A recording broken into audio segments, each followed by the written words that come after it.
الحمد لله رب العالمين، والصلاة والسلام على أشرف الأنبياء والمرسلين وعلى آله وصحبه ومن استنى بسنته إلى يوم الدين. اللهم اجعلنا منهم ومن الذين آمنوا وعملوا الصالحات وتواصوا بالحق وتواصوا بالصبر، آمين يا رب العالمين. ثم أما بعد، فأعوذ بالله من الشيطان الرجيم. بسم الله الرحمن الرحيم. الحمد لله الذي أنزل على عبده الكتاب ولم يجعل له عوجا قيما لينذر بأسا شديدا من لدنه ويبشر المؤمنين الذين يعملون الصالحات أن لهم أجرا حسنا ماكثين فيه أبدا. رب اشرح لي صدري ويسر لي أمري واحلل عقدة من لساني يفقهوا قولي، آمين يا رب العالمين. আমি জীবনের বহুত বছর ধরে লেকচার দিয়ে আসছি, আর মানুষ যখন কথা বলে তখন আমি আমার কথা বলা শুরু করি। মাশাআল্লাহ, আজকে মুসলিমদের ভালো শিষ্টাচার সম্পর্কে কোনো ধারণাই নেই। সাধারণ বিষয়গুলো আমরা খেয়াল করি না। যেমন ধরেন জুম্মা দিনে খুতবা দিচ্ছে, কিন্তু মানুষের ভাবটা খুতবা তো দিবেই, আমরা আমাদের গল্প চালিয়ে যাই, ব্যাপারটা হয়ে গেছে এরকম। কিন্তু একটা বুদ্ধি আছে যেটা আপনাদের সাহায্য করতে পারে। আপনি যদি দেখেন কেউ কথা বলছে, তাহলে তার দিকে ভয়ঙ্কর দৃষ্টিতে তাকিয়ে থাকবেন। একবারে ভয়ঙ্কর দৃষ্টিতে তাকিয়ে থাকবেন, একবারে ভয়ঙ্কর। বোনেরা ঠিক তাদের দিকে সেভাবে তাকাবেন যখন আপনার স্বামী রাতে দেরি করে আসে, যখন আপনি তাদের দিকে যেভাবে তাকিয়ে থাকেন ঠিক আপনি সেভাবে তাকাবেন। আমি জানি আপনারা এটার সাথে খুব ভালোভাবে পরিচিত, মানে আপনারা ওভাবে তাকাবেন, বুঝতে পারছেন? যেমন দেখেন ওই যে ওখানে দুইটা ছেলে দেখেন, খালি ওদের দিকে বারবার তাকাচ্ছে। তো আমি আপনাদের সাথে যেটা নিয়ে কথা বলতে চাই, আমি আজকে বেশিক্ষণ নেব না, ধরেন 20 মিনিট মতো নিব। তো আমি আজকে আপনাদের সাথে কিছু গুরুত্বপূর্ণ কিছু আইডিয়া শেয়ার করতে চাই, যেটা আপনাদের খুবই কাজে লাগবে। আলহামদুলিল্লাহ, আল্লাহর রহমতে আমি বেশ কয়েকবারই পৃথিবীর বিভিন্ন প্রান্তে গিয়েছি। যেমন ধরেন মিডল ইস্টে গেছি, আলহামদুলিল্লাহ, মালয়েশিয়াতে গেছি বেশ কয়েকবার, ইউরোপে গেছি বিভিন্ন জায়গায়। কানাডা কাউন্ট করা ঠিক হবে না, আচ্ছা তাও ধরেন কানাডাতেও গেছি বেশ কয়েকবার, মেক্সিকোতে গেছি। আপনি যখন ট্রাভেল করেন না, তখন আপনার দৃষ্টিভঙ্গির প্রচুর পরিবর্তন আসে। আপনি তখন উপলব্ধি করেন যে আমাদের মুসলিমদের মধ্যে যে সমস্যাগুলো আছে, আমাদের যুবকদের মধ্যে যে সমস্যাগুলো আছে, সেগুলো কত ইউনিক, কত ভিন্ন। কিন্তু ভালোভাবে লক্ষ্য করলে দেখা যায় যে এই প্রবলেমগুলো যদি ভিন্ন ভিন্ন হয়, তাও সেগুলো একই কাতারে রাখা যাবে। এই যে আমাদের মানবতা, এই যে আমাদের মানুষ জাতি, সবই একই সমস্যায় জর্জরিত। ভালোভাবে দেখলে তা লক্ষ্য করা যায়। আর আমি যেটা মনে করি সবচাইতে বড় প্রবলেম হচ্ছে, আর মানব জাতি যেটাতে বারবার সংক্রমিত হচ্ছে, এটা আমার ব্যক্তিগত মতামত, আপনাকে আমার মতামতের সাথে এগ্রি করার দরকার না একবারে। আর আমি এই সমস্যার সমাধান কোরআন শরীফ থেকে দিব, এবং আমি আমার বক্তব্য শেষ করব জাস্ট এতটুকু, আর কিছু। আরে জানেন, আমাদের সকল সমস্যার একটাই মূল কারণ, সেটা একটা সূত্রে গাঁথা। সেটা কি জানেন? সেটা হলো একমাত্র লোভ। সেটা হলো লোভ। সবচাইতে বড় সমস্যা হলো এমন লোভ যেটা কখনো বিবেচনা আনা হয় না, এমন স্বার্থপরতা যেটা কখনো বিবেচনায় আনা হয় না। যেমন ধরুন, একটা উদাহরণ দিলে বুঝতে পারবেন। এই গ্রিড, এই জিনিসটা বড় বড় কর্পোরেশনের সাথে জড়িয়ে যাচ্ছে দিন দিন। তারা শুধু একটা জিনিসে খেয়াল করে, তাদের জাস্ট একটা জিনিস ঠিক রাখে যে তারা বছরের পর বছর তাদের ইনকাম বৃদ্ধি করতে হবে, তাদের প্রোডাকশন বৃদ্ধি করতে হবে। এতে করে তারা সম্পূর্ণ বন জঙ্গল ধ্বংস করে দিচ্ছে, একবারে পুরো সমুদ্রকে তছনছ করে দিচ্ছে, তারা ভিলেজ নষ্ট করছে, তারা পাহাড় ধ্বংস করছে। তারা যদি এগুলো করছে এমনটা না, তারা আমাদের সামাজিক পরিবেশটা, অর্থনৈতিক পরিবেশটা ধ্বংস করছে, এবং এটা তাদের কাছে কোনো ব্যাপার না। কারণ তারা দিন শেষে শুধু একটা জিনিসই খেয়াল করে, সেটা হলো বছরের পর বছর বেশি করে বেশি টাকা ইনকাম করা। তাহলে এই লোভই পরিচালনা করছে আমাদের রাজনৈতিক দুর্নীতি, আমাদের অর্থনৈতিক দুর্নীতি, আরো কত কি। সবকিছুকে যদি দিন শেষে এক জায়গায় করেন, তাহলে সেটা হলো স্বার্থপরতা, সেটা হলো লোভ, যেটা আমি আজকে আপনাদের সাথে আলোচনা করতে চাই। আর আমি মনে করি এই লোভই হলো সকল সমস্যার জড়, যেটা আজকে আমাদের বিশ্বে বিভিন্ন রকম সমস্যা তৈরি করছে। এই লোভই সেটার জড়। হ্যাঁ, এই লোভ। আর আপনি যদি এগুলো খুব ভালোভাবে চিন্তা করেন তাহলে দেখতে পারবেন আল্লাহ সুবহানাহু ওয়া তাআলা কোরআন শরীফে এটা খুবই সুন্দরভাবে এবং খুবই ভালোভাবে এটা বর্ণনা করেছে। He says, وَمَنْ يُوقَ شُحَّ نَفْسِهِ فَأُولَٰئِكَ هُمُ الْمُفْلِحُونَ। এটা অনেক একটা মজাদার ভাষা। আল্লাহ তাআলা বলেছেন যারা এই লোভ থেকে রক্ষা পেয়েছে তারা সেটা নিয়ে তাদের অন্তরে বসবাস করে। আল্লাহ এটার মাধ্যমে খুবই সুন্দরভাবে বোঝাতে চেয়েছে যে আমরা সবাই কি, আমরা সবাই হলো লোভী। এটা এমন নয় যে কিছু মানুষ লোভী আর কিছু মানুষ লোভী নয়, প্রকৃতপক্ষে আমরা সবাই লোভী। আল্লাহ আযজা ওয়া জাল্লা বলেছেন যে ওয়ামান ইউকা, এর মানে বোঝাইছে, মানে তিনি বলেছেন যারা এই লোভ থেকে নিজেকে রক্ষা করেছে, মানে তিনি বলতে চাইছেন এই লোভ এমন একটা জিনিস যেটা সবার অন্তরে বসবাস করে, সবার, এবং এর ভিতরের কলুষিত জিনিসটা থেকে আমি নিজেকে রক্ষা করতে পারি। يعني لم يقل ومن اتقى شح نفسه। যারা নিজের ইচ্ছায় নিজেকে এই লোভ থেকে রক্ষা করতে পেরেছে, খুব মনোযোগ দিয়ে এখন শুনুন, আমি যদি বলি আমি এটা থেকে নিজেকে রক্ষা করে চলছি, তাহলে কে রক্ষা করে চলছে, কে এখানে কাজ করছে?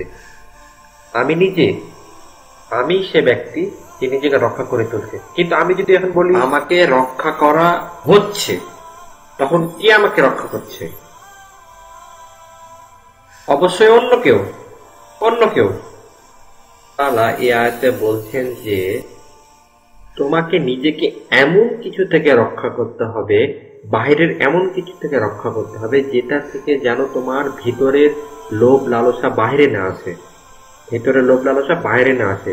কোরআনে আল্লাহ তাআলা বলছেন যে not even الشح في نفسه الشح لنفسه it's actually شح نفسه। এটা তালার মতো যেটা একটা অপরটার সাথে লেগে আছে, এমন একটা লক, এমন একটা তালা যেটা খোলা যাবে না, যেটা আমাদের ভেতরে আছে, যে লোভটা, এই লোভটাকে আপনি বাইরে ছিঁড়ে ফেলতে পারবেন না। আল্লাহ তাআলা বলছেন মানব জাতির লোভকে নিজেকে কখনো বিচ্ছিন্ন রাখতে পারবে না, কখনোই না। এটা এমন নয় যে আপনার ঈমান যখন অনেক বেড়ে যাবে আর তখন আপনার ভিতরে লোভ কাজ করবে না, এটা এমন নয়, এটা জীবনই হবে না।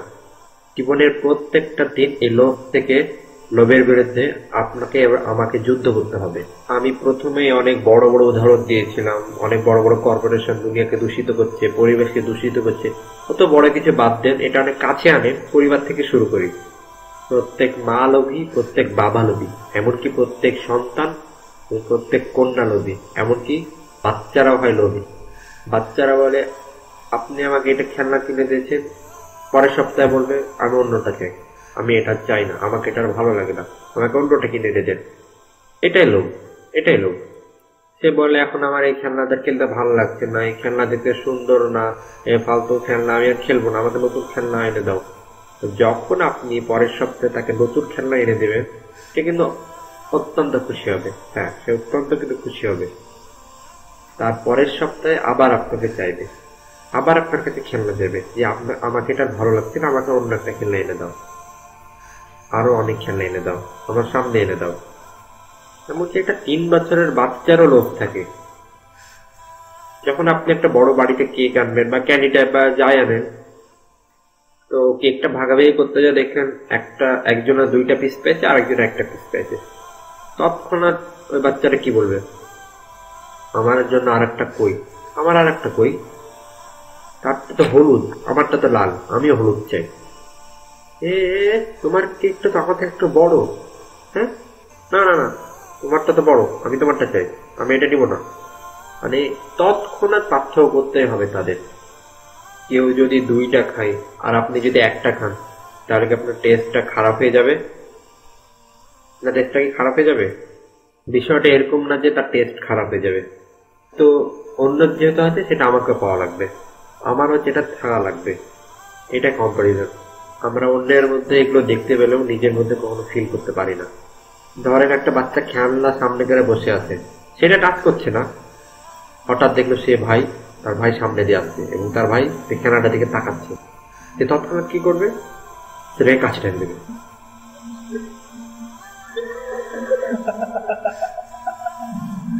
তৎক্ষণাৎ আমরা অন্যের উপস্থিতিতে আর অধিকারী হয়ে উঠি। আপনারা জানেন আমরা কি শিখছি? আমরা এমন কিছু শিখছি যেটা আমাদের পরিবেশে খারাপভাবে প্রভাব ফেলছে। এটা সবসময় যে হয় এমনটা তা না। ধরেন আপনি এক জায়গায় বসে আছেন, রাতের আকাশ দেখছেন, বা একটা সমুদ্রে বসে আছেন, বা মাউন্টেন বসে আছেন, সমুদ্রের তীর দেখছেন, ঢেউ দেখছেন, আপনি কিন্তু নিজেকে অত লোভী মনে করবেন না, বা আপনি চাই সবকিছু করবেন না। কিন্তু যখন আপনি রাস্তা দিয়ে হাঁটেন, একটা সুন্দর গাড়ি দেখেন, তখন আপনার কি হয়? যখন আপনি পাশের কোনো প্রতিবেশীর বাড়িতে যান, দেখেন তার বাড়িটা কত বিশাল, কত বড়, তখন আপনার কি হয়? যখন আপনি পাশের কোনো শহরে যান, দেখেন কত আরামায়েশ, তখন কি হয় আপনার? আমার ওটা চাই। এই লোভ যে শুধু আপনাদের পরিবেশকে শেষ করছে তা না, আমাদের ফ্যামিলিগুলোকে শেষ করে দিচ্ছে। এটা একটা জাতিকে দূষিত করছে। এই লোভ এমন একটা জিনিস, আর লোভকে শুধু টাকার কাতারে ফেলা যায় না, এটাকে শুধু টাকা দিয়ে হিসাব করা হয় না। এমন একটা জিনিস যেটাকে অন্যকে দেওয়ার চেয়ে শুধু সবচেয়ে বেশি নিতে চাইবেন, মানে নিজেকে নিতে চাইবেন। আপনি অ্যাসিস্ট্যান্ট টিচার হয়ে থাকলে টিচার হতে চাইবেন, টিচার হয়ে থাকলে প্রিন্সিপাল হতে চাইবেন, আর প্রিন্সিপাল হতে থাকলে বা স্কুলের আরো ঊর্ধ্বতন কর্মকর্তা হতে চাইবেন। আপনি যদি এমএস এর সেক্রেটারি হয়ে থাকবেন, তাহলে আপনি এমএস এর প্রেসিডেন্ট হতে চাইবেন। আপনি যদি কোনো কোম্পানির ম্যানেজার হয়ে থাকেন, তাহলে আপনি কোম্পানির মালিক হতে চাইবেন। আপনি সবসময় আরো উপরে উঠতে চাইবেন। মানুষ সবসময় উপরে উঠতে চায়, আরো কত উপরে উঠে যায়, সবচেয়ে ওপর করতে চায়, কিন্তু আপনি কখনো সেটাতে সন্তুষ্ট হতে পারবেন না। পৃথিবীর বড়লোক ব্যক্তিরাও খুবই দুর্বিষহ জীবনযাপন করে। যারা প্রচুর টাকার পাহাড় গড়ে দিয়েছে, তারাও জঘন্য রকম জীবনে অভ্যস্ত, জঘন্য রকম। তাদের বেশিরভাগেরই কোনো জীবন নেই, তাদের কোনো পারিবারিক জীবন নেই, এমনকি তারা ছুটিও চায় না, তারা কোনো ভ্যাকেশন চায় না। তারা মনে করে কোনো ভ্যাকেশনে বা ছুটিতে বেড়াতে গেলে তাদের জীবনটা স্লো হয়ে যায়, কারণ তারা আরো উপার্জন করতে পারে না, তাদের কাজ ধীর গতি হয়ে যায়। তারা তৎক্ষণাৎ কাজে ফেরত যেতে চায়, এবং তারা ছুটিতে যেও সবসময় ইমেইলে ঘাটাঘাটি করে। তার শরীর শান্তি পেলেও তার মানসিক কখনো শান্তি পায় না। তারা মানসিককে কখনো শান্তি দিতে চায় না। তারা কখনো এই লোভ কখনো কাউকে সুখ দিতে পারে না। ইয়ং পিপুলদের লোভ কিসে? তারাও তো লোভে লোভান্বিত। তাদের লোভ কিসে? আমি জানি না যে এখন ট্রেন্ড কিসে চলছে। ট্রেন্ড কি চলছে আমি জানি না, কারণ আমি এখন বুড়া মানুষ। আমি জানি না এখন ট্রেন্ড কি, আমি বুঝি না বা বুঝতে চাই না। আমার বড়রা আমাকে বুঝতে পারে না, তাহলে আমি আপনাদের কিভাবে বুঝবো? তাহলে আপনারা এখন যে বয়সে আছেন, আপনাদের যে ছোটরা যে এখন যে কাজগুলো করছে, আপনারা তাদের বুঝতে পারবেন না, এটাই হয়। কিন্তু একটা জিনিস কনস্ট্যান্ট থাকে, সেটা কি জানেন? আপনি নিজেকে অন্যদের চেয়ে দ্রুততম আগে থাকতে চান। আপনি অন্যের সামনে পার্ট নেন, আপনি দ্রুততম এগিয়ে থাকতে চান। সেটা হতে পারে কোনো নতুন অ্যাপ, বা নতুন কাপড়, বা ফ্যাশন, বা যাই হোক, বা সমাজে যেটা নতুন আসবে সেটা আপনি পেতে চান, আপনি সবার আগে পেতে চান। আপনি নিজেকে অন্য যেটা আগিয়ে রেখে, মানে নিজেকে একটা অন্য স্থানে দাঁড়িয়ে পার্ট নিতে চান, এটাই লোভ। আপনি যে বলেন না, এই তুমি এটা শুনেছো, মানে আপনার মনের মধ্যে একটা এমন থাকে যে সে আগে শুনেনি, কিন্তু আপনি আগে শুনে নিয়েছেন, কিন্তু তার থেকে আগেই আছেন। আপনার ভিতর থেকে একটা কেমন একটা ফিলিংস আছে, এটা আপনার জীবনে, এটাই আপনার ভিতরে লোভের ধারণা সৃষ্টি করে। যুবকেরা সাথে একটা জায়গা থেকে আরেকটা জায়গায়, আরেকটা জায়গা থেকে আরেকটা জায়গায়, আরেকটা জায়গায়, আরেকটা জায়গায় শুধু লাভ দিতে থাকে। আপনারা অবশ্যই লক্ষ্য করে থাকবেন, যখন ট্রেন চলে যায় তখন তাদেরকে এটা ভালো লাগে না, তাদেরকে এটা অযোগ্য মনে হয়। এমন একটা জিনিস যে এটা গল্পের মধ্যে তারা আনতে চায় না, আগে সেটা তাদেরকে ভালো লাগতো। তাহলে চিন্তা করেন, এখন তাদেরকে যেটা ভালো লাগে, তারা এক ট্রেন থেকে আরেক ট্রেন থেকে আরেক ট্রেন দিয়ে তৎক্ষণাৎ লাভ জিতে থাকে। তারা কোনো কিছুতে স্থির হতে পারে না, মনের ভিতর কোনো সন্তুষ্ট পায় না, মনে করে সামনে গেলে আরো পাবে, কিন্তু এটা কখনো হয় না। একটা থেকে আরেকটা থেকে লাভ দিতে পারে, লাভ দিতেই থাকে। একটা উদাহরণ দিলে বুঝতে পারবেন। দেখেন যুবকেরা ধরেন তাদের কাছে একটা ফোন আছে, নতুন একটা ফোন কিনবে তারা, তাদের কাছে সেটা কয়েকদিন পর পুরানো হয়ে যায়, তাদের সেটা ভালো লাগে না, তার নতুন চাই। তার নতুন কেন চাই? যাতে সেটা মানুষকে দেখাতে পারে। দেখেন, যেমন আমার কাছে স্মার্টফোন আছে, আমার কাছে টাচ স্ক্রিন আছে, তোমার কাছে সেটা নাই, তোমার কাছে বাটন ফোন। বা মনের মধ্যে তারা একটা তৃপ্তি ফিল করে, তারা সেটা ডাইরেক্ট না বললে মনের মধ্যে একটা তৃপ্তি ফিল করে। কিছুদিন পর তারা সেটা ভুলে যায়, তারা সেটা আরো আগে নিতে চায়, আরো অন্য কিছু চাই। তখন এটা আমাদের মস্তিষ্কে প্রেশার ফেলে, এবং এটাই মানব জাতির সাথে হচ্ছে। আপনি যখন একটা জায়গা থেকে আর একটা জায়গায় দৌড়াতে থাকবেন, আরেকটা জায়গা থেকে আরেকটা জায়গায় দৌড়াতে থাকবেন, আপনারা কোনো কিছুতে সন্তুষ্ট অর্জন করতে পারবেন না। দিন শেষে অসন্তুষ্টই থাকবেন। এবং এটাই হয় সবার সাথে। আপনার জীবন দুর্বিষে উঠে যে সব জিনিসে গুরুত্ব গা ছাড়া দিয়ে দেন। আপনার কাছে যখন কোনো কিছু গুরুত্ব সহকারে আছে, তখন আপনার কাছে মনে হয় না তা কি হয়েছে, তো এটা আবার কি গুরুত্বপূর্ণ কথা হলো, আপনারা ভাব ছাড়েন, হটে দরকার নেই, আমার শোনার দরকার নেই, তো কি হতেই পারে, তার সাথে হতেই পারে। আপনি কোনো জিনিসে মনোযোগ দিতে পারেন না, আপনি আশেপাশের ভালো কোনো কিছু মেনে নিতে পারেন না, আপনি কোনো কিছুকে অ্যাপ্রিসিয়েট করতেও পারেন না, কারণ আপনি এরকমই হয়ে গেছেন। যখন আপনি কাউকে ধরেন ভ্যাকেশনে নিয়ে গেলেন, তুমি কেন খুশি না, হোটেলটা কেমন, দেখো দেখো জিনিসটা কত সুন্দর যে তো কি হয়েছে, হতেই পারে। তারা কোনো কিছু তারিফ করতে পারে না, এই গুণটা তাদের কাছ থেকে কেড়ে নেওয়া হয়েছে। এর কারণে আর একটা জিনিস আপনি জানেন, এই যে এত বেশি লোক দেখানো কাজ, এত বেশি লোভ, এটার কারণে আমাদের পুরো জেনারেশনটা দিন দিন আনমোটিভেটেড হয়ে যাচ্ছে, পুরোপুরি আনমোটিভেটেড। তারা জীবনে লোভ করে এত বেশি যে করতে চায়, এত কিছু চাই, মানে এত কাজ করতে চাই, কিন্তু দিন শেষে আর কিছুই করতে পারে না, তারা জীবনে সবকিছু হারিয়ে ফেলে। আর দিন শেষে কাজ না করে গেম খেলে একটার পর একটা, না হয় নেটফ্লিক্সে দেখে, না হয় গুগলও দেখে, আর না হয় ইউটিউব, যাই হোক কিছু, কিন্তু কাজ করতে পারে না তারা। আপনি যখন তাকে বলেন তোমার গোল কি, আমার কোনো গোল নাই, আগামীকাল কি করতে চাও, দেখা যাবে কি করবো, কোন সাবজেক্টে পড়তে চাও, একটা পড়লেই হবে, সমস্যা নাই। এই পুরো জেনারেশনটা একটা আনমোটিভেটেড জেনারেশন হিসেবে তৈরি হয়, পুরোপুরি আনমোটিভেটেড। আপনি জানেন একটা জেনারেশন যখন পুরো আনমোটিভেটেড হিসেবে তৈরি হয়, তখন দিন শেষে কি হয়, তারা নবী হয়ে যায় এবং তারা পাপ করে, ক্রাইম করে, তাদের অনুভূতিগুলো নষ্ট হয়ে যায়, কোনো কিছু তারা ফিল করতে পারে না। যারা বড় লোক হয় তারা দরিদ্রদের ক্ষতিগ্রস্ত করে, লুটপাট করে, কারণ তারা অন্য সম্পর্কে কোনো কিছু ফিল করে না, অনুভব করে না, তারা শুধু সবসময় নিজ নিয়েই ব্যস্ত। তাদের লোক তাদেরকে পুরোপুরি অনুভূতিহীন করে দেয়, তারা অন্য সম্পর্কে কোনো কিছু চিন্তা করতে পারে না। যদি তাদেরকে কোনো দুঃখের কথা বলা হয়, তারা বলে তো আমি কি করবো। একটা সহজ উদাহরণ দিলে বুঝতে পারবেন, ধরেন আপনি ফেসবুক চালাচ্ছেন, ফেসবুক স্ক্রল করছেন, ধরেন আস্তে আস্তে দেখলেন আফ্রিকার কিছু বাচ্চারা খাওয়ার পাচ্ছে না, এরকম একটা পোস্ট, বা বাংলাদেশে ফ্লাড হয়েছে এবং তারা খুব দুঃখে কষ্টে আছে, সাহায্য চাচ্ছে, আপনি দেখেন, কিন্তু আপনার কোনো অনুভূতি হলো না, তার কোনো অনুভূতি হবে না। কি হয়েছে, তার হতেই পারে, তারা পুরোপুরি অনুভূতিহীন হয়ে যায়, এমনকি তাদের চোখ দিয়ে একটা ফোঁটা পানিও পড়ে না, তারা পুরোপুরি ফিলিংসলেস একটা মানুষ, তাদের জীবন একটা দুর্বিষহ হয়ে ওঠে। আর আপনি জানেন এটাই সবচেয়ে ভয়ঙ্কর জিনিস।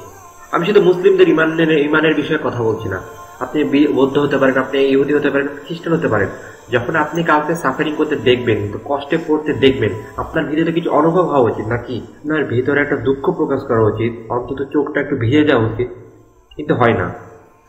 আপনার ভিতরে এমন কিছু আছে যেটা আপনাকে ডিস্টার্ব করে, আপনি চাইলেও সেটা করতে পারেন না।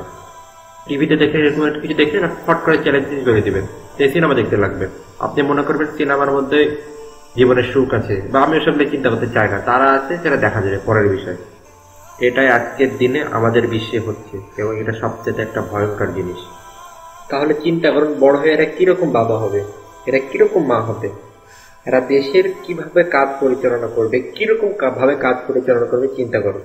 মুসলিমদের কথা বাদ দেন, এরা বড় হয়ে কিরকম ভাবে ভালো একটা মানুষ হবে, আপনি সেটাই আগে চিন্তা করুন, কি হবে। আমি আজকে আপনাদের সামনে কোরআনের কিছু উপহার নিয়ে কথা বলতে চাই। আমি জানি আপনারা এটা শুনে থাকবেন যে আপনাদেরকে কোরআন পড়তে হবে, মুসলিমদেরকে কোরআনের সাথে জড়িয়ে থাকতে হবে, তাদেরকে কোরআন তেলাওয়াত করতে হবে, তাদেরকে কোরআনে স্টাডি করতে হবে, তাহলে তারা এর থেকে পাবে, পরিত্রাণ পাবে। আমি এটা জানি। আমি এই কথাগুলোর সাথে জাস্ট আর একটা মাত্রা যোগ করতে চাই, জাস্ট একটা। আমি আমার ব্যক্তিগত উপলব্ধি থেকে আজ এই কথাগুলো বলছি, আমার ব্যক্তিগত উপলব্ধি থেকে। আমার জীবনে আধ্যাত্মিক সমস্যা ছিল, আমার নৈতিকতার সমস্যা ছিল, আমার ইমোশনাল, আমার অনুভূতিগুলোর সমস্যা ছিল, যেগুলো আমার জীবনে আমি ফেস করেছি। প্রত্যেকের জীবনে সমস্যাগুলো কম বেশি থাকবে। হতে পারে সেটা কোনো ইমোশনাল ব্যাকগ্রাউন্ডের সমস্যা, কোনো রিলেশনশিপের সমস্যা, বা কোনো অর্থনৈতিক সমস্যা, বা কোনো আধ্যাত্মিক সমস্যা, কিছু না কিছু থাকবেই প্রত্যেকের জীবনে। কিন্তু আমার টিচার আমাকে যে সর্বশ্রেষ্ঠ শিক্ষাটা দিয়েছিল সেটা হলো, যখনই তুমি জীবনের কোনো সমস্যায় পড়বে, আল্লাহর কোরআনের কাছে ব্যাক যাও, আল্লাহর কোরআনের কাছে ফেরত যাও, সেখান থেকে তুমি উত্তর পাবে। আল্লাহর কোরআনের কাছে ফেরত যাও। কোরআনের তাফসীর অর্জন করা বা কোরআনের জ্ঞান অর্জন করার সময় আমি কখনো জ্ঞান অর্জন করাকে ফোকাস করিনি। আমি এই জন্য গ্রামার শিখিনি যে আমি এখান থেকে জ্ঞান অর্জন করতে চাই, কখনোই জ্ঞান অর্জনকে সামনে রাখিনি। আর এখনো জ্ঞান অর্জন আমার চিন্তার বিষয় না। এখনো আমি কোরআনের মধ্যে এমন কিছু খুঁজি যা দিয়ে আমি নিজেকে শান্তি দিতে পারি, যা দিয়ে আমি নিজেকে শান্তি দিতে পারি, পবিত্র করতে পারি। আমি কোরআনকে এভাবে চিন্তা করি যে আমি যখন হতাশায় থাকবো, পিপাসাত থাকবো, দুঃখে থাকবো, সমস্যায় থাকবো, তখন আমি কোরআনের কাছে যাব, কোরআন পড়বো, আর আমি স্বস্তি পাবো। আমি আমার সকল প্রশ্নের উত্তর পাবো, আমি সমস্যার সমাধান পাবো। আমি কোরআনকে এভাবেই চিন্তা করি। আমাদের কোরআন কেমনভাবে চিন্তা করতে হবে যে কোরআন আমাদেরকে শান্তি দিবে, স্বস্তি দিবে, সকল সমস্যার সমাধান দিবে, আমাদের জীবনে সুখ এনে দিবে, আমাদের মানসিক সমস্যা কমিয়ে দিবে। আমাদের এভাবে চিন্তা করতে হবে। অনেকে নিয়মিত কোরআন পড়ে, কোরআন তিলাওয়াত করে, কোরআনের অর্থ পড়ে, কোরআনের ব্যাখ্যা বোঝার চেষ্টা করে, কোরআনের তাফসীর পড়ে, জ্ঞান অর্জন করার চেষ্টা করে। কিন্তু কোরআনকে সবসময় জ্ঞান অর্জনের বস্তু হিসেবে দেখলে হবে না। আমি কোরআনের অর্থ পড়ি, তাফসীর পড়ি, কিন্তু আমি কোরআন থেকে যে সবসময় জ্ঞান অর্জন নিব, জ্ঞান নিব, তা বলে আমি সবসময় কোরআনকে এভাবে চিন্তা করি না, কখনো এভাবে চিন্তা করি না। জ্ঞান অর্জন করা হলো যেমন ধরেন একটা পাত্র থেকে আর একটা পাত্রে পানি ঢালার মতো। যেমন ধরেন আপনি পুষ্টিকর খাদ্য সম্পর্কে অনেক কিছু জেনেছেন, যে এটার কত গুণ আছে, এটা আমাদের কত উপকার করে, কিন্তু জীবনে তা কখনো খান না, বা কখনো মেনটেন করেন না, বা সবসময় ভাজা পড়ে আপনি খান, বা রিচ ফুড খান। তাহলে এটা শিখার লাভটা কী হলো বলেন? শিখে তাহলে করবেনটা কি যদি নিজের জীবনে সেটা অ্যাপ্লাই করতে না পারেন? আপনি জানেন ব্যায়াম করানো গুরুত্বপূর্ণ, বাইরে হাঁটাহাঁটি করা অনেক গুরুত্বপূর্ণ, কিন্তু আপনি জীবনে তা করেন না। এটা জানি কি আপনার কোনো লাভ হলো? এই জ্ঞানটাকে আপনার কোনো জানা লাভ হলো? আপনি গাড়ির মেনটেন্স সম্পর্কে সব কিছু জানেন, যে গাড়িতে কখন তেল দেওয়া লাগে, গাড়ির কখন কী পরিবর্তন করা লাগে, আপনার এই জ্ঞানটা আছে, কিন্তু আপনি কখনো তা করেন না। তাহলে আপনার জ্ঞানের লাভটা কী হলো ভাই? কিন্তু এটাতে আপনার তো উপকৃত হওয়ার কথা ছিল জ্ঞান দ্বারা, কিন্তু আপনি তো হচ্ছেন না। আমরা অনেক সময় তর্ক করি আমাদের প্রচুর জ্ঞান অর্জন করতে হবে কোরআন সম্পর্কে, আমাদের অনেক কিছু করতে হবে, কিন্তু এই জ্ঞান অর্জন করা আর এই জ্ঞানটা নিজের হৃদয়ের মধ্যে ধারণ করা এক জিনিস না। মুসলিমরা তো কোরআন সম্পর্কে জানে, কিন্তু তারাও তো বেধর্মীদের মতো লোভী, স্বার্থপর, ক্ষমতালোভী, বস্তুবাদী হয়ে যায়।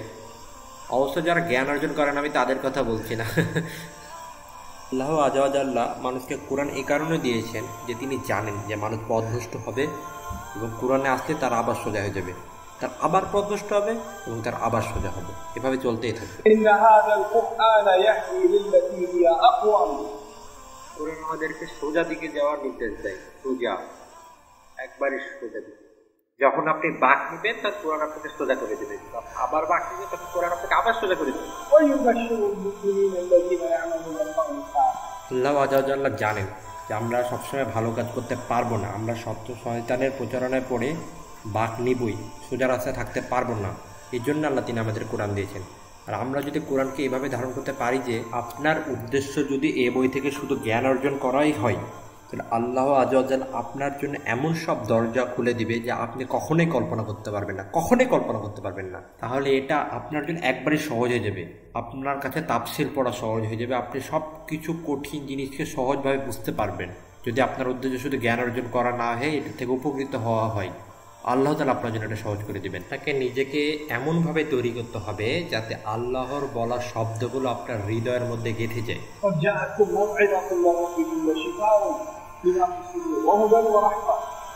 তখন আপনি সকল সমস্যার সমাধান পাবেন, সকল প্রশ্নের উত্তর পাবেন, সবচেয়ে বড় কথা আপনি শান্তি পাবেন। সুবহানাল্লাহ। আপনাদের মধ্যে আজকে এখানে অনেকেই আছেন যারা আমার কথাগুলো শুনছেন, অন্যদের কোনো কথার মতোই শুনছেন, কিন্তু কোনো গুরুত্ব দিচ্ছেন না। দিন শেষে তালি বাজাবেন আর অন্য দিনের মতো বাড়ি চলে যাবেন। আপনারা এভাবে নিজেকে কোরআনের সাথে জড়িয়ে রাখতে পারবেন না, কখনো পারবেন না। যদি পারে তাহলে তা হবে একমাত্র আল্লাহ। আপনি যদি আল্লাহর কাছে ফেরত দিয়ে বলেন, ইয়া আল্লাহ আমার এই বই দরকার, আর এটা পাঠানোই হয়েছিল মানুষের প্রবলেমগুলো সলভ করার জন্য। আচ্ছা যাই হোক, আচ্ছা বলেন তো এই লোভটা আমাদের কোথায় বাস করে? লোভটা বাস করে আমাদের হৃদয়ে। প্রত্যেক সমস্যার জড় হলে লোভ। আপনি এই জ্বরকে কোনোদিন তুলে ফেলতে পারবেন না, কারণ এটা আমাদের দেহের একটা অংশ। আপনি যেটা করতে পারেন সেটা হলো আপনি সেটাকে থামিয়ে রাখতে পারেন, সেটাকে কন্ট্রোল করতে পারেন, সেটাকে হিল করতে পারেন। আমি আগে বলেছিলাম আমাদেরকে এমন কিছু গ্রহণ করতে হচ্ছে বাহির থেকে আসছে। সেটা কি? সেটা হলো আল্লাহর কথা, কোরআন। যখন আল্লাহ তাআলার কথা আপনার মধ্যে যাবে না, আপনি নিজেকে কন্ট্রোল করতে পারবেন, আপনি আপনার লোভকে দমিয়ে রাখতে পারবেন, আপনি কোনো কিছুতে আসক্ত হবেন না, জানেন? আচ্ছা বলেন, আপনাদের মধ্যে যারা এখানে আছেন কতজনা পর্নোগ্রাফিতে অ্যাডিক্টেড বলেন তো? আমি অনেককে বলেছি যে তোমরা এটা কেন করো, বলেছি এটা তো নর্মাল, এটা তো ন্যাচারাল, সবাই করে, তো আমি করি, এটা তো কোনো খারাপের কিছু নাই। তাদের হৃদয়গুলো পুরোপুরি মৃত, আর তারা বলে এটা নর্মাল, এটা তো কোনো কিছু হয় না, এটা তো স্বাভাবিক বিষয়। তাহলে কিভাবে কোরআনের বাণীগুলো তাদের অন্তরে আঘাত করবে, কিভাবে তাদের অন্তরে প্রবেশ করবে? শুধু চিন্তা করেন একবার। এই যে আমাদের যে চোখ, এই চোখটার আল্লাহর তরফ থেকে একটা গিফট। আপনি যখন খারাপ জিনিসগুলো দেখবেন তখন কিভাবে আল্লাহর জন্য আমাদের চোখ থেকে পানি বাড়াবে? কিভাবে পানি বাড়াবে? জীবনই বাড়াবে না, কখনোই না। এই যে আল্লাহ আমাদের যে জীবনটা দিয়েছে, এটা এর জন্য দিয়েছে যাতে আমরা কোরআন তিলাওয়াত করতে পারি। না আমরা কি করছি? সারাদিন অন্যের জীবন করে বেড়াচ্ছি, খারাপ খারাপ শব্দ উচ্চারণ করে বেড়াচ্ছি, মানুষের সাথে শেয়ার করছি। আমাদের যে হাতটা আল্লাহ দিয়েছে যাতে আমরা নামাজ পড়তে পারি, আমরা কি করছি? আমার এই হাতে এমন কিছু খারাপ জিনিস করছি, আর আমরা বলছি এটা নর্মাল, এতে কোনো কিছু যাই আছে।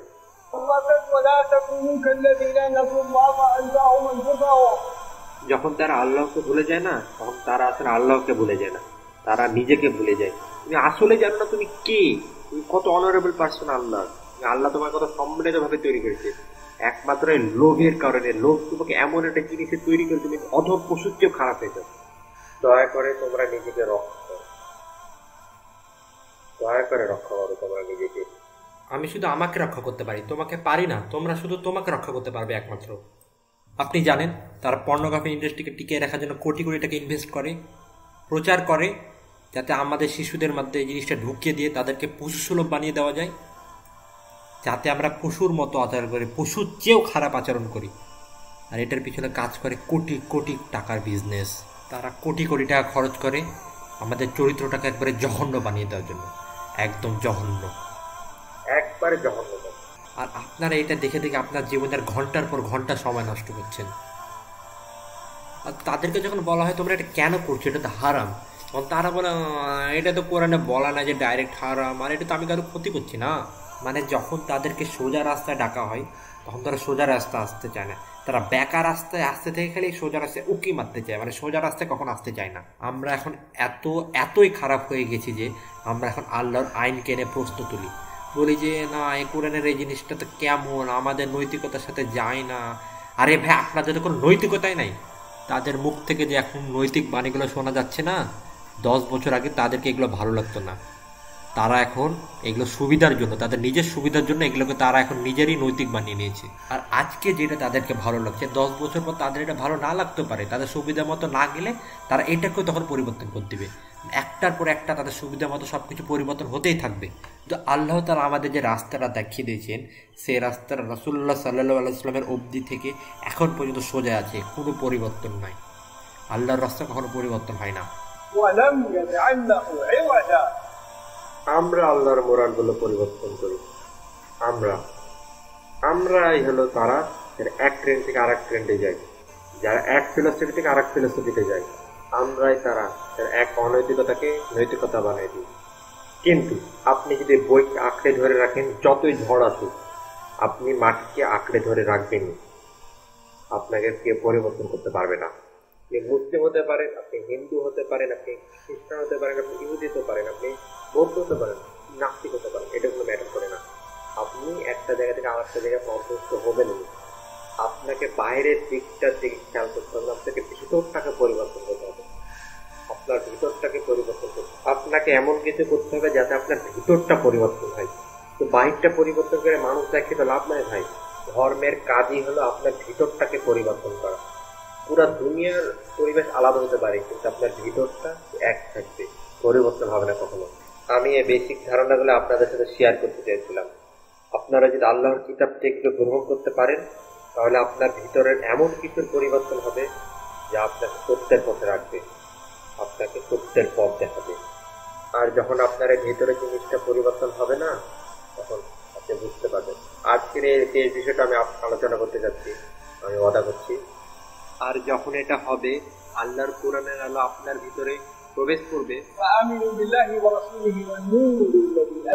যখন আল্লাহর কোরআনের আলো আপনার হৃদয়ের মধ্যে প্রবেশ করে, আল্লাহ আপনার হৃদয়কে একটা মোমবাতির মতো বানিয়ে দেয়।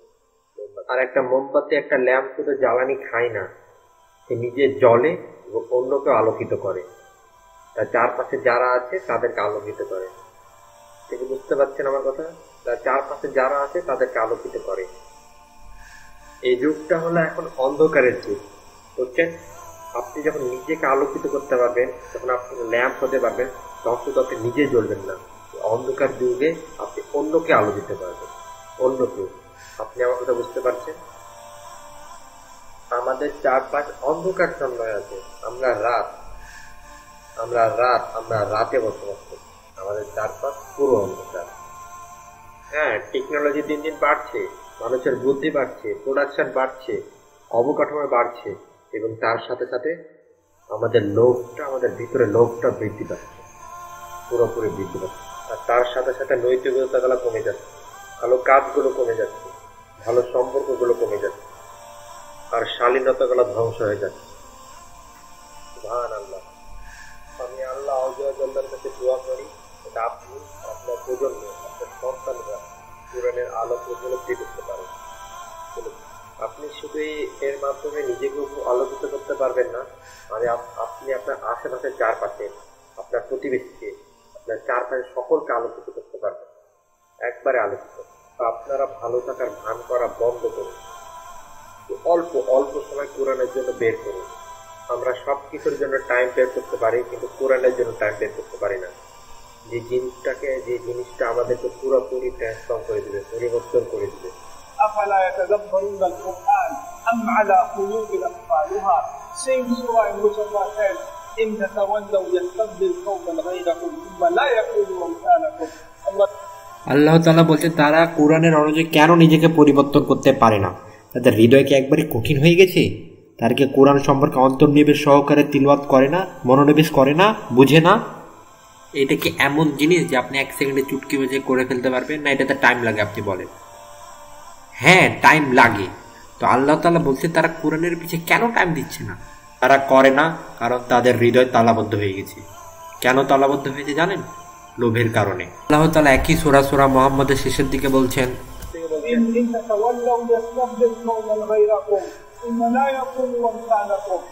আর তোমরা যদি তা না করো, তাহলে তোমাদের স্থানে আল্লাহ তাআলা অন্য কাউকে বসিয়ে দিবেন।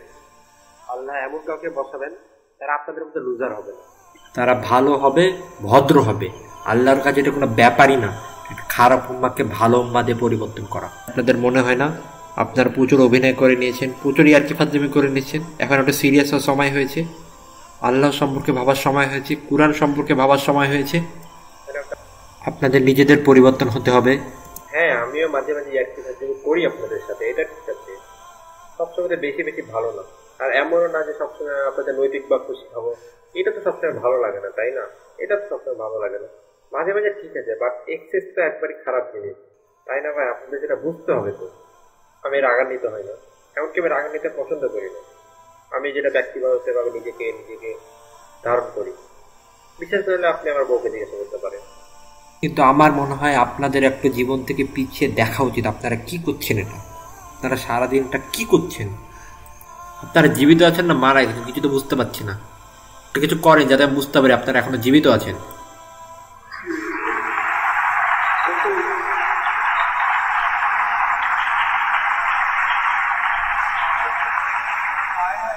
আপনারা জীবিত আছেন না মারা গেছেন? কিছু তো বুঝতে পারছি না।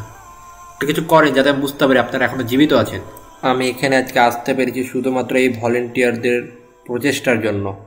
আমি আসলে তোমাদের উপর খুবই গর্বিত। তোমাদের এত প্রচেষ্টা দেখে, তোমাদের এত কর্মক্ষম দেখে আমি সত্যি গর্বিত। আমি সত্যি তোমাদের উপর খুব গর্বিত, খুবই প্রাউড ফিল করছি। তোমাদের বাপ মারও তোমাদের উপর খুবই প্রাউড ফিল করবে যদি তারা তা বুঝতে পারত। তোমাদের বাপ মা তোমাদের উপর কখনোই চিল্লানো উচিত না, আমি তাদের বলে দেব যদি তারা এখানে থাকে। তোমাদের বাপ মা তোমাদের উপর কখনোই চিল্লানো উচিত না, আমি তাদের বলে দেব যদি তারা এখানে থাকে। আমি সত্যি সত্যি তোমাদের উপর অনেক গর্বিত। তোমাদের বাবা মাদেরও তোমাদের উপর গর্ব হওয়া উচিত, জানো। আমি চাই তোমরা এরকম কাজ আরও করে যাও, আরও করে যাও। ভাইরা আমার, দয়া করে প্লিজ তোমরা প্রোডাক্টিভ কাজে মনোযোগ দাও। এদেরকে দেখো, এরাও তো কিন্তু এসব কাজ না করে মুভি থিয়েটারে যেতে পারতো, বা রাস্তার ধারে কোনো একটা জায়গায় দাঁড়িয়ে মেয়েদের দিকতো আর আড্ডা দিত, করতে পারতো না? এদেরকে করেছে। যখন তোমরা প্রোডাক্টিভ কাজ করবে তখন তোমরা নিজেকে চিনতে পারবে। অন্তত নিজেকে চেনার জন্য হলেও তোমরা করো প্লিজ। তোমরা নিজেকে চেনার জন্য হলেও প্রোডাক্টিভ কাজ করো। ভলেন্টিয়ারদের দেখে শিখো, তোমরা অনুপ্রেরিত হও। আমি সত্যি ভাই, আমি সত্যি এই ভলেন্টিয়ারদের উপর খুবই খুবই গর্বিত। আমি কোনো শো অফ করবো না, কিন্তু যেটা সত্যি কথা হলো আমার জন্য সময় বের করা প্রচণ্ড রকমের কঠিন।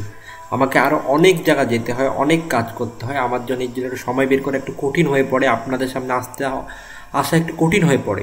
একটা জায়গায় গেলে সেখানে আর খুব কমে যাওয়া হয় বা যাওয়াই হয় না, কারণ আমাকে আরও অনেক দিক হ্যান্ডেল করা লাগে, আমাকে আরও অনেক জায়গায় যাওয়া লাগে। কিন্তু দেখেন এই ভলেন্টিয়ার ভাইয়েরা সে কাজটা করিয়ে দেখিয়েছে। দেখেন এরাও তো চাইলে ঘরে বসে সারাদিন টিভি দেখতে পারতো, নেটফ্লিক্সে মুভি দেখতে পারতো, ফেসবুকিং করতে পারতো, তারা তা করে না। আমি চাই আপনারা সবাই মিলে একসাথে কাজ করেন, একসাথে প্রোডাক্টিভ কাজ করেন। এমন না যে একজন করলো আর বললো কিছু লোক তো করছে আমি না করলে হবে, এমনটা না। আপনাদের সবাইকে প্রোডাক্টিভ হতে হবে, আপনাদের সবাইকে প্রোডাক্টিভ কাজ করতে হবে। আপনারা যদি এরকম করেন তাহলে আমি আর্লিংটনও যেতে পারি, আমি কেন যাব না?